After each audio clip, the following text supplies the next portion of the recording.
আসসালামু আলাইকুম বন্ধুরা, কেমন আছেন আপনারা সবাই? আমি ভালো আছি, আল্লাহর অশেষ রহমতে। আশা করছি আপনারা সবাই ভালো আছেন। আপনাদের সবার সুস্বাস্থ্য কামনা করে আজকের ব্লগটা শুরু করছি।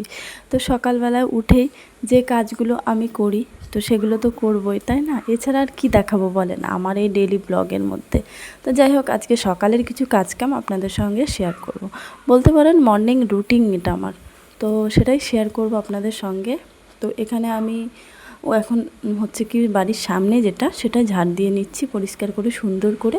আর একটা কথা বলি, এই জায়গাটা না দুই পাশ দিয়ে না ফুলের টব দেওয়ার ইচ্ছে আছে, তো কেমন লাগবে দিলে সেটা একটু কমেন্ট করে জানাবেন। তো তারপরে আমি চলে এলাম উনুন পাড়ে। উনুনের এখন ছাইগুলো তুলে নিচ্ছি, আর উনুনের ছাইটা না হালকা গরম আছে, বুঝে উঠতে পারিনি, হাত দিয়ে ফেলেছিলাম। তো উনুনটা এখন সুন্দর করে পরিষ্কার করে লেপে দিচ্ছি। আর এই উনুনটা না লেপার জন্য লাল মাটি হলে বেশ ভালো হয়, কিন্তু আমার তো লাল মাটি নেই, লাল মাটি কোথায় পাবো বলেন? তো তার জন্য যেটাই আছে বাড়িতে সেটা দিয়ে আমি কিন্তু ভালো করে উনুনটা লেপে নিলাম।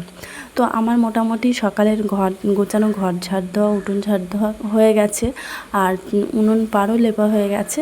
এখন বাকি আছে জামা কাপড়গুলো মেলিয়ে দেওয়া। এগুলো আগের দিনের ভিজা কিছু জামা কাপড়, মানে আপনাদের দাদা ভাইয়ের, তারপরে আমাদেরও আছে টুকিটাকি, যেগুলো হালকা হালকা ভিজে থাকে।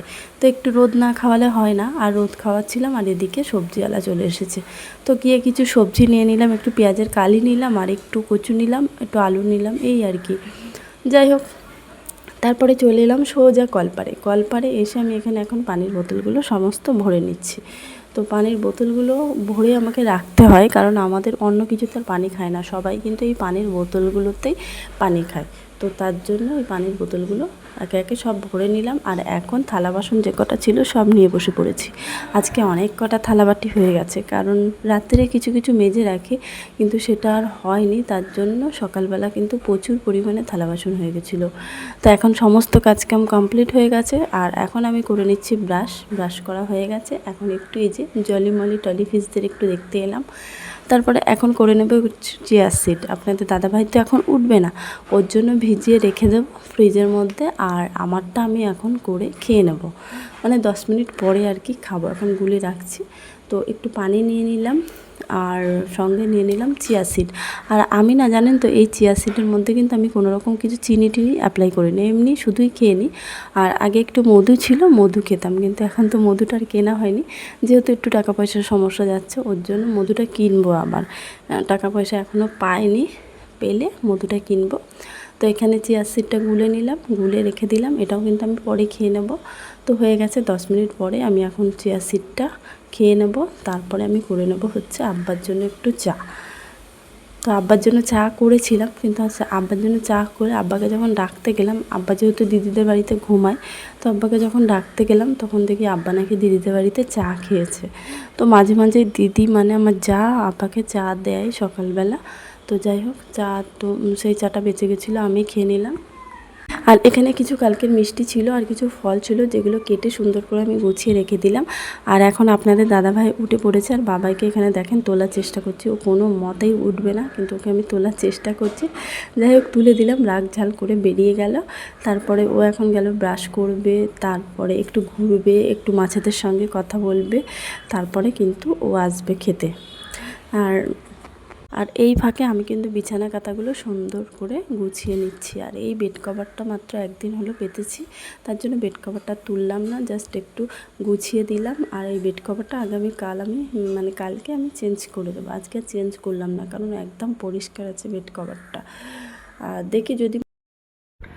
তো সকালে সমস্ত কাজকাম আমি করে নিয়েছি, আর এইমাত্র বাবাইকে দেখতে পেলেন, যে বাবাইকে ডেকে দিলাম। আর এইটা না, এই যে ফ্যানের এটা সবসময় জ্বলে, এটা ঠিক করতে হবে। তো দেখতে পেলেন বাবাইকে ডেকে দিলাম, আর বাবাই গেল এখন ব্রাশ করতেও। ব্রাশ করার আগে ওর যে মাছ আছে অ্যাকোরিয়ামে, সেই মাছের যত্নটা আগে করবে, তারপরে ব্রাশ করবে। এখন কতটা সময় লাগাবে শুধু দেখেন ব্রাশ করতে, অনেক সময় লাগাবে। ওর পিছনে এখন আমাকে অনেকক্ষণ বকতে হবে, বক বক করে করে করে করে, তারপরে গিয়ে আসবে, তারপরে ব্রাশ করবে, তারপরে খাবে, তারপরে পড়তে বলবে। এই হচ্ছে ওনার কাজ। যাই হোক, আমার কাজ সমস্ত হয়ে গেছে। আর আমি নাস্তা রেডি করেনি এখনও, রুটি করব। কিন্তু ফল টল কেটে মিষ্টি আর এগুলো আছে, এগুলো আপাতত খাওয়া হবে। তারপরে আমি রুটি করব, এখনও রুটি করিনি, রুটি করব, খাওয়া হবে। আর এখন যাব একটু বাচ্চাকোটাগুলো করে নিতে। তো বাচ্চাকোটা করে গুছিয়ে রেখে আমি কিন্তু বাবাইকে পড়তে বসাবো। তো একটুখানি বাবাইয়ের এদিকে কমপ্লিট হয়ে যাবে। আর আপনাদের দাদাভাই উঠে পড়েছে, যেহেতু কাস্টমার এসছে, তো মুখ না ধুয়েই কিন্তু কারখানায় গেছে। আর আব্বার চা খাওয়া হয়ে গেছে।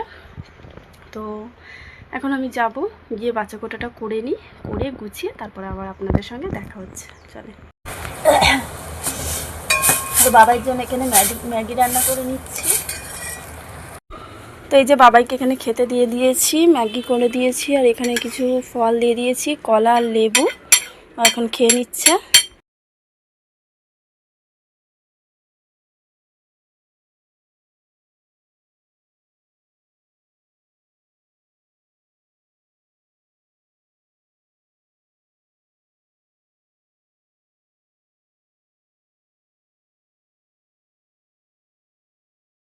তো এখানে সবজিগুলো সমস্ত কিছু আমি বেছে নিয়েছি। আর আজকে করব পেঁয়াজকালি আলু ভাজা করব, পটল ভাজা করব।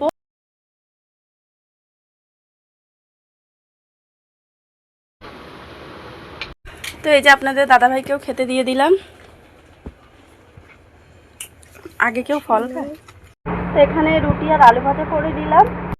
তো রান্নাবান্না সমস্ত কিছু হয়ে গেছে। উনানেই বাইরে রান্না করেছি, রান্নাটা আপনাদের সঙ্গে শেয়ার করতে পারিনি। কী রান্না করেছি চলেন একবার দেখি। তো এই যেখানে আছে ভাত, সাথে এখানে পেঁয়াজের কালি আলু দিয়ে ভাজা করে নিয়েছি, একটু পটল ভাজা করে নিয়েছি, সঙ্গে এখানে একটু ডাল আছে, গরম তো তুলতে পারছি না। আর এখানে আছে কচু দিয়ে মাছের একটা তরকারি। কি রান্না করেছি না করেছি সব কিছু আপনাদেরকে দেখিয়ে দিলাম। তো সেই সকাল থেকে ব্লগটা কন্টিনিউ করছি। আর আজকে এখানেই ব্লগটা আমার শেষ করতে হবে, নাহলে কিন্তু অনেক বড় হয়ে যাবে। এরপরের থেকে আপনারা আবার ব্লগ পাবেন, নেক্সট ব্লগে পাবেন। তো আমার ওই ভিডিওটা কেমন লাগলো অবশ্যই জানাবেন। যদি ভালো লাগে একটা লাইক করবেন, কমেন্ট করবেন এবং সাবস্ক্রাইব করে আমার পাশে থাকবেন। তো চলে দেখা হচ্ছে তাহলে নেক্সট ব্লগে। আসসালামু আলাইকুম, সবাই ভালো থাকবেন, সুস্থ থাকবেন।